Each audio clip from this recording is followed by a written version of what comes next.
It is an undeniable fact that the number 7 is a biblical number of completion, or perfection, or specifically divine authorship. Over 500 times in the Bible, the number 7 is used to show the touch of God or divinity upon something. This begins with the 7 first days of creation, and the 7th being declared by God as holy. When we look at the natural world around us, we discover that there are amazing arrays of 7s. There are 7 continents. Modern geographical classification schemes count 7 oceans in the world. There are 7 colors in a rainbow. There are 7 notes on a musical scale. There are 7 stars in the Big Dipper, and this heavenly sign has been used to point to the North Star or the guiding star since the most ancient of times. There are 7 metals of antiquity upon which civilization was based. The periodic table of elements consists of 7 distinct levels. And on the 7s in the world around us go, each representing God's divine touch of completeness upon something. Now, with this in mind, consider again the very first words of the Bible, the very first verse, one sentence, translated in English as, "In the beginning, God created the heavens and the earth." It contains exactly 10 words. But in the original Hebrew, there are exactly 7 words. And these 7 words possess 7 distinctive features of the number 7 contained within that sentence. As far as anyone has been able to determine thus far, only this one verse in all the Bible contains 7 features of the number 7 out of 7 words. Consider these 7 features. Feature number 1. The number of Hebrew words in this verse is exactly 7. Feature 2. The total number of Hebrew letters in the 7 words is exactly 28, or 4 times 7. Feature 3. The 3 leading words in this verse of 7 words are, of course, God, the subject, and heavens and earth, the objects. The number of letters in the Hebrew words that make up these 3 words is exactly 14, or 2 times 7. The number of letters in the remaining words of the verse is also 14, or 2 times 7. Feature number 4. The expression of the 2 objects of this sentence, the heavens and the earth, in Hebrew, is made up of 14 letters, or 2 times 7. Feature number 5. The shortest word is in the middle. The number of letters in this word and the word to its left is 7. The number of letters in the middle word and the word to its right is also 7. Feature number 6. There are 3 important nouns in this first verse: God, heaven, and earth. The numeric gematria values of these 3 nouns are 86, 395, and 296, respectively. Gematria is the 3,000-year-old Hebrew rabbinical practice of assigning numerical values to each of the Hebrew letters. When these 3 numerical values are added together, the total value is 777, or 777, or 111, 111 times 7. In God's manner of biblical expression, this triple intensification of His perfect number 7 is the strongest possible manner of speaking the touch of His divinity. And feature number 7. The numeric value of the only Hebrew verb in this verse, created, or bara, is 203, which is exactly 29 times 7. These 7s, these numeric features or facts, are strangely hidden beneath the surface. They are truly beyond the view of ordinary readers of the Hebrew text, and they are discovered only by special investigation and counting. Surely they could not have been foreseen or purposely placed there by the original author. According to the law of chances, for any one feature of a 7-word sentence to be a multiple of 7 accidentally is only 1 chance in 7. But for 7 features of this one 7-word sentence to be a multiple of 7 accidentally is 1 chance in 823,543. An exponentially amazing impossibility, especially considering that the number 7 is used purposely by the biblical writers over 500 times from Genesis to Revelation. It is as though God is telling those who have eyes to see in the very first verse that His divine touch is upon this word we call the Bible. This startling revelation of 7s has only been discovered in the last few years of human history.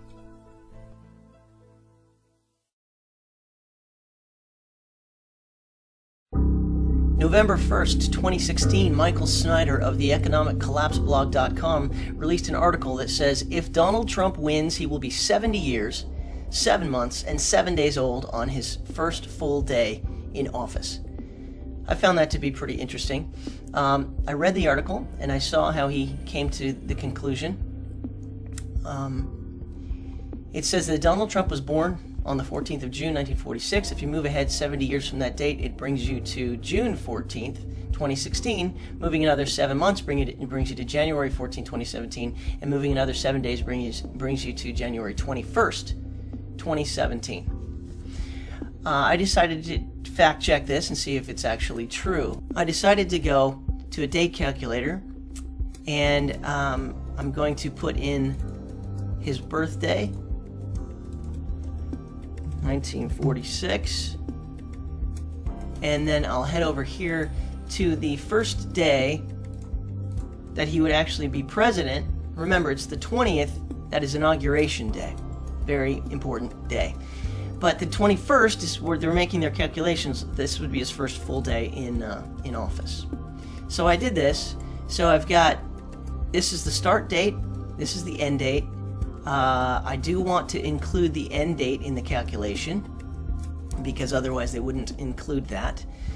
And then calculate the duration. Turns out it's 70 years, 7 months, and 8 days, including the end date. So what does that tell me? That tells me that the article is 1 day off in the way that they've decided to calculate. But if I actually go to Inauguration Day itself and calculate the day, include that day, and recalculate 70 years, 7 months, and 7 days. I find that very interesting. But I also have just fact-checked this article, which was a day off. It's actually even more amazing. See, to me, I didn't think it was all that special that his first day in office. I would figure that the actual Inauguration Day, which is a huge deal, would be much more precise. And you know me, I'm all about the precision in these types of things, or any kind of calculation. So actually, what I've found here seems to me even more important, making sure that the calculation is correct. It's actually Inauguration Day, the 20th, that it's 70 years, 7 months, and 7 days. It's not the first day of a regular presidency. It's the actual Inauguration Day. His birthday to Inauguration Day has got the 777. I find that very interesting. Thought I'd bring it to your attention. You know, Pastor Steve is the numbers guy. Loves numbers, loves end times. Wrote a book called The Divine Code, and I explained the meaning of numbers from 1 to 2020.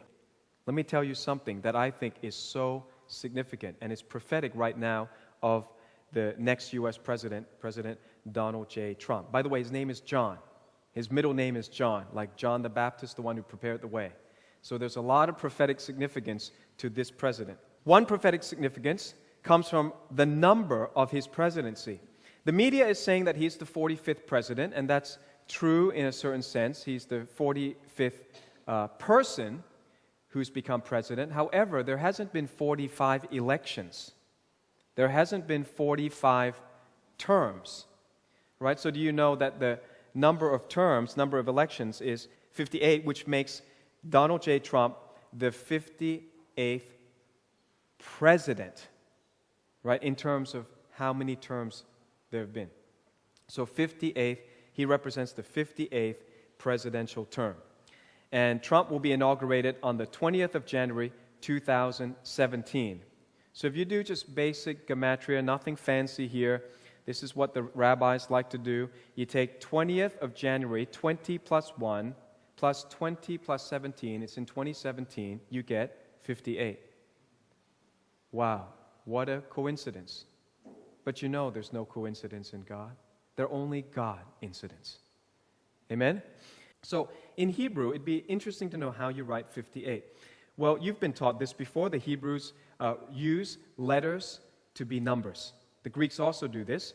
So Aleph is 1, Bet is 2, Gimel is 3, Dalet is 4, He is 5, Vav is 6.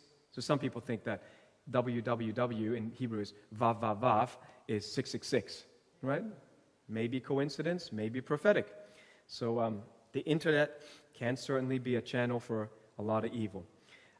Zayin is 7, Het is 8. Okay, so we need the Het for sure. We need 8, and then we need to find 50. So 50, you go up to the next column. Lamed is 30, Mem is 40, Mem from mom or water. And each letter also has a meaning. So it's very deep. The letter is a sound, the letter is a number, and the letter can be a word in itself. So Mem is water. Nun is fish. So 50. So we need to take that letter to write the number 50. We take Nun, and then we need to take which letter?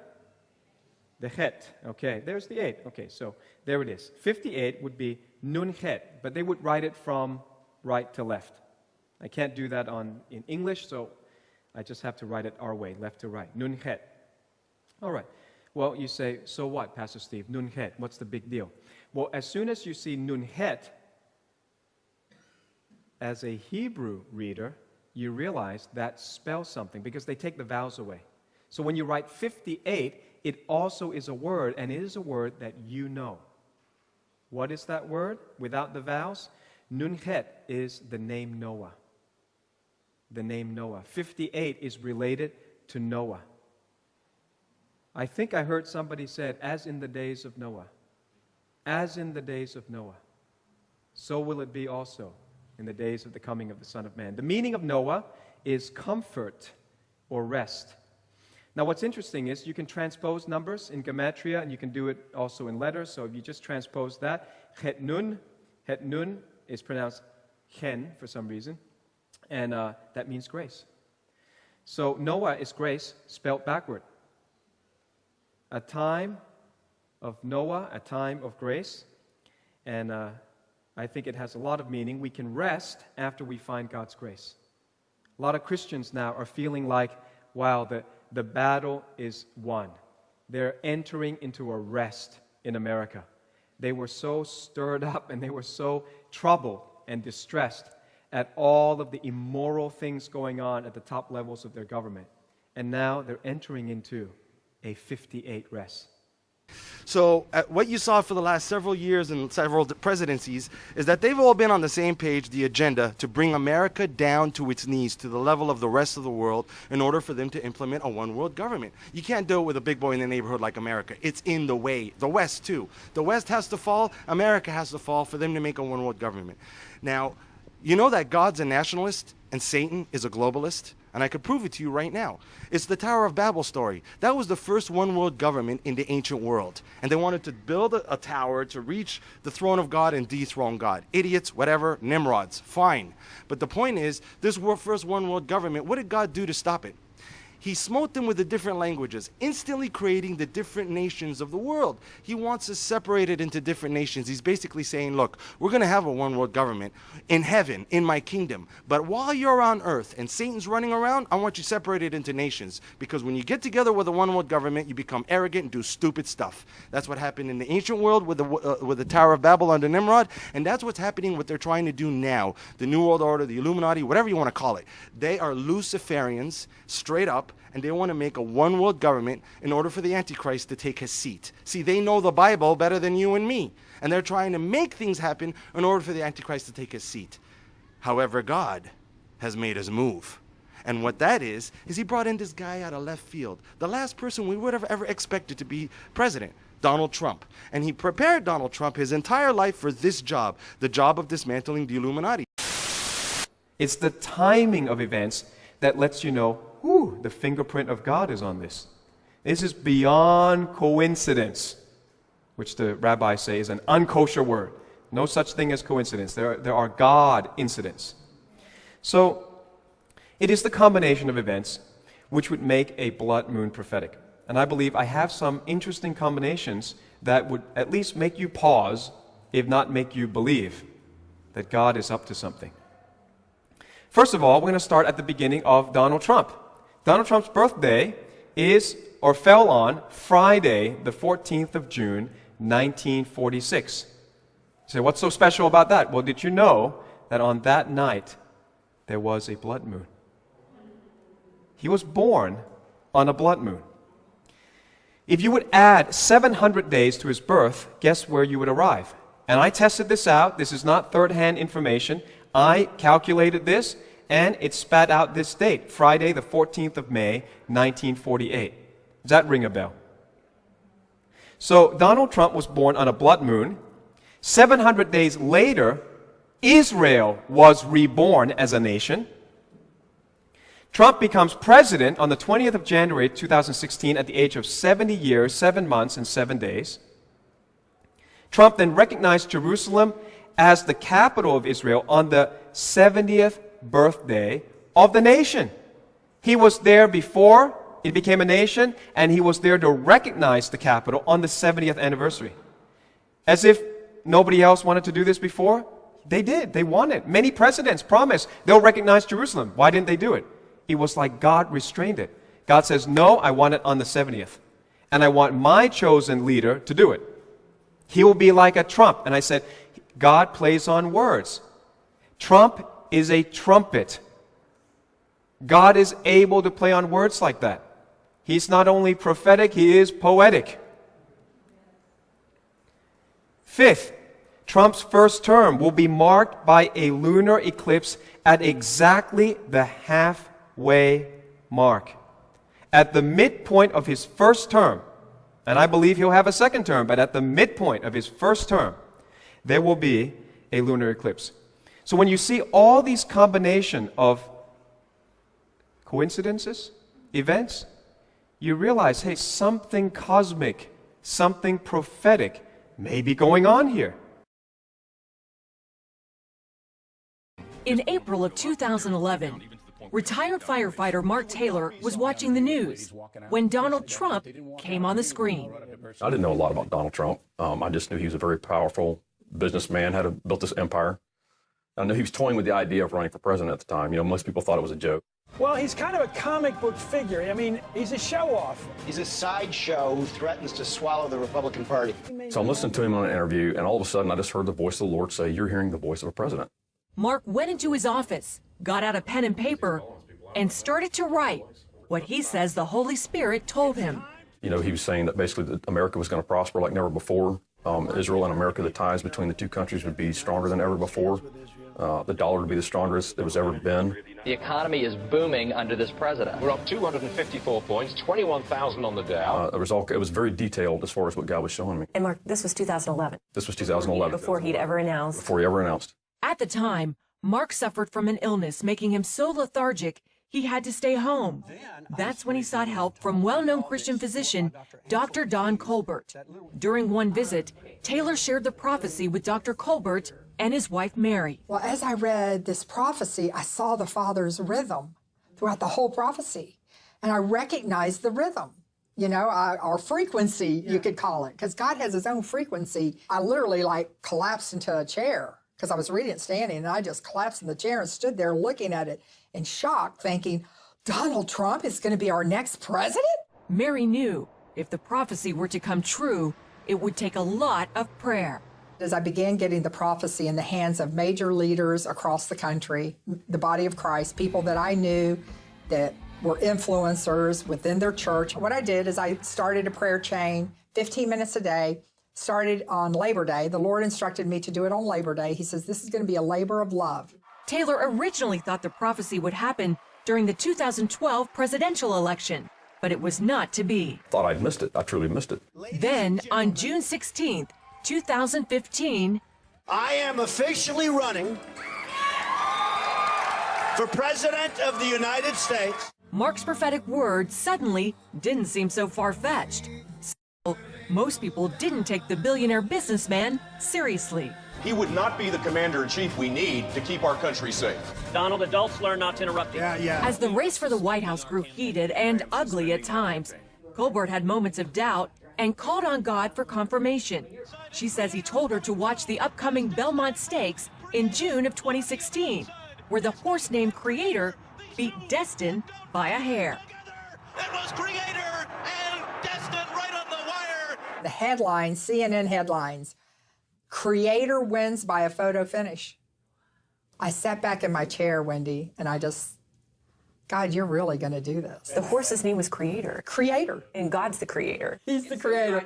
I win. When election night finally rolled around, Trump's win astounded the most experienced political journalists. Well, my crystal ball's been shattered into atoms here because I predicted the exact opposite of what happened. Taylor says God used Trump to stop an anti-Christian agenda that was taking hold of America. The enemy's timeline has been denied by the Most High God, and it's through Donald Trump. A lot of this is being denied right now. And what God is saying right now is like, no, it's not time right now, because there's many, many things that God wants to accomplish on the earth right now.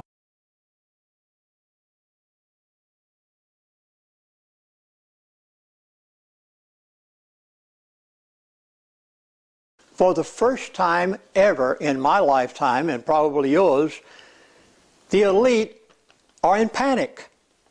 They don't know what to do. They have encountered God. No, not President Donald Trump. He's not God. God put a man in the White House, a man of his choosing, to give America a grace period. And they don't know how to handle it. They can't handle the God that is controlling the events of the world and the United States in particular today, and is controlling the President of the United States of America, doing things that could have never been done. You remember, just after President Trump, now Donald Trump back then, was elected 2 years ago, a little over 2 years ago, you'll remember that within hours after his election, my elite friend sent me an email. And he said just 2 words, God intervened. It said everything. Because the elite wanted to intervene. They had their person ready. Excuse me.